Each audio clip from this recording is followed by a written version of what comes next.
Hi, we're here with Jason, a trainer at Drake, and today we'll be talking about concussions. So first of all, let's start with what is a concussion?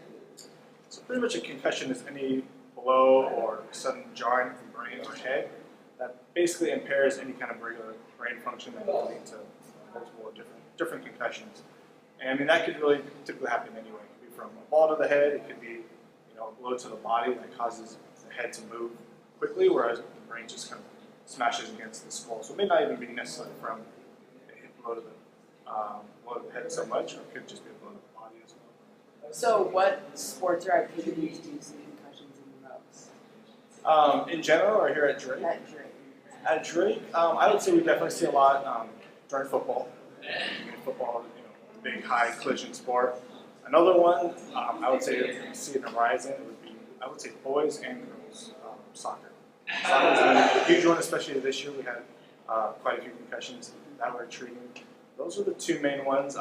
Lacrosse, just with fast-paced balls, things like that. We do see some blows where people get knocked to the ground. Any kind of, I would say, contact or collision sport, like a football, more of a collision, but even like a contact sport or soccer, lacrosse, you guys are bumping into things. We definitely see a higher rate in those sports. So what is the protocol for an athlete on the field who's received a concussion, or you think has received a concussion? So if we have an athlete, if we have an athlete on the field that we think may have a concussion, if they're down on the field, first thing as we approach them is we're kind of seeing what their orientation are. Are their eyes open? Do they look alert? Are they do they recognize us? If it's a Drake athlete, they should be able to look at us and recognize who we are. Next, we'll kind of ask them just a couple questions, just kind of orienting, who we're playing, where we're at, just to see kind of where they are. As far as after that, once we kind of find out that they're coherent, they're oriented, we could then get them off to the sideline, for further evaluation. Another important thing, especially with any kind of head injury, is you want to be, always be curious if there's a neck injury involved as well. So if it's something that's happened on the field, we definitely got to make sure that there's nothing else going on with the neck before we move them. Because if it's a neck injury and then we move them too soon, then that can cause bigger problems. So anything on field, if somebody's coming into a clinic or coming into the athletic training room thinking that they may have a concussion, then we can kind of cut to the chase because if they're walking in and feeling fine, we don't really have to worry about too many neck issues. Even though we will evaluate to make sure there's nothing else going on in there, but that's a big key thing to think about as well. And then once we get them over to the sideline, we'll start with a symptom scale. So basically what that is, it's a list of like 20 different symptoms, anything from headaches to nausea, irritability, sadness. Concussion, kind of based on where it is in the brain, could cause a multitude of different emotions, different feelings. So that's the key thing we want to get first, is basically how they're feeling, how their symptoms are, and that's something that we'll continue to track, down the road to make sure those symptoms are getting better and they're improving. Another test that we use as far as on the sideline and in the clinic evaluation, we call a SCAT-3 test, and that's basically a test for some orientation questions, kind of like some similar stuff we asked them on the field. They'll also test balancing, some memory stuff. It's just basically a multitude of tests that's going to test different functions of the brain, cognitive function, but also balance, things of that nature as well. Let's see. As far as follow-up goes, as far as how we track concussions, a big indicator of how that person's been doing, how that person's progressing, is are their symptoms improving or are they getting worse? We definitely want to see. That's why we take the symptom scale too. We want to see those symptoms improving. And a lot of times, a big red flag for us is, are there new symptoms coming up that they didn't have before?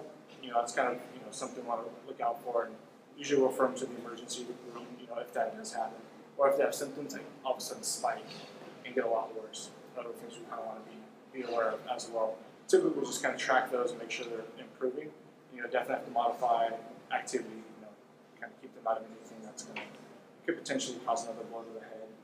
And if that's not enough, sometimes we'll have to pull them out of school as well, just because trying to study in the classroom, focusing on teachers, lectures, and things definitely could start a lot of symptoms as well. So definitely the classroom could be something you have to look at as well. If things aren't getting things aren't improving. But typically we don't like to do that initially unless we really have to, just because that causes other issues down the What road. are examples of some questions that you might ask an athlete after a blow to the head? So we'll ask, first, what's your name? Do they recognize, whoever's out there, whether it's myself or the athletic trainer, Gina. Also we'll ask, what venue are we at? Where are we? Where are we in the game? Is it first half, second half? What's the score? Who's winning? Just questions that they should know. They're into the game, into it, they should know those right off the top of their head. So those would be a few of them. When we're in the clinic setting, we ask more questions of, what's the day today? What time is it? What year is it? Just to kind of see how they're functioning from that standpoint as well. You were talking about neck injuries earlier. Are there other complications that are long lasting or not that happen after a concussion? I mean, something that could maybe lead you to believe is a concussion. Sometimes people have sinus headaches or sinus pressure. They have allergies and things like that because they'll be complaining of a deep pain right in front of their head. They might be playing football at the time, so you see, okay, you got a headache, maybe you have a concussion. But sometimes kids will go be evaluated by the doctor, and you just have or congestion, just allergies that's causing that kind of sinus type headache. So we usually clear that pretty quickly from meds. But that's something that you want to look at too, because it could just be that they're not feeling well. It may not necessarily be a concussion. And there's another one, so sinuses, or even tight muscles, if you get a whiplash type injury that typically lead to concussions, when the head kind of snaps into the turf or into another player, the neck will really start to lock up into traps and things like that. So you could have neck strain that definitely then put pressure on the lower part of the skull. That could cause headaches as well. So it may not be a concussion necessarily. It's just more like a tension headache from those muscles just kind of pulling on your head. And even in school, you guys, might know if you've been sitting at a computer for a long time and your neck starts to bother you, you might start to get a headache just from a long day and stuff like that. So that's something else we're aware to kind of rule out. Is this another issue or is this truly a concussion? Right. Mm-hmm. Do you ever have cases where a student doesn't know that he or she received a concussion and then you don't find out until a couple days later? Absolutely. I mean, that's something that unfortunately it happens quite a bit. Something we're trying to educate kids on to kind of limit the amount that happens. But oftentimes, kids will come in, to the athletic training room. Maybe a friend sent them in. Maybe a coach noticed they weren't feeling right. And they'll say, well, I had wasn't feeling well. I had a headache. I had nauseous, or we'll list off a number of symptoms to them that they may be suffering from, and they'll be like, well, I never knew that was a symptom of a concussion. And I mean, concussion symptom could really be anything that alters your normal functioning status could be a symptom of a concussion. And that's why we give them that sheet of 20 things, because it's something they could look at, they could read over, and then think about, am I really feeling that? Because they might not be able to sleep at night. They don't necessarily know that's a sign of concussion, so they don't think anything of it. And that's why we're really trying to educate athletes, educate coaches on the signs and symptoms of concussion, so we can definitely limit the amount of ones that because we want to see those day one. We don't want to see them day 3. So we try to limit that process and get to them and start treating them as quickly as we can, because the sooner we get to them, the quicker we get them on the right path to recovery. And if other things happen within those few days and they're not completely healed yet, then that typically prolongs the process.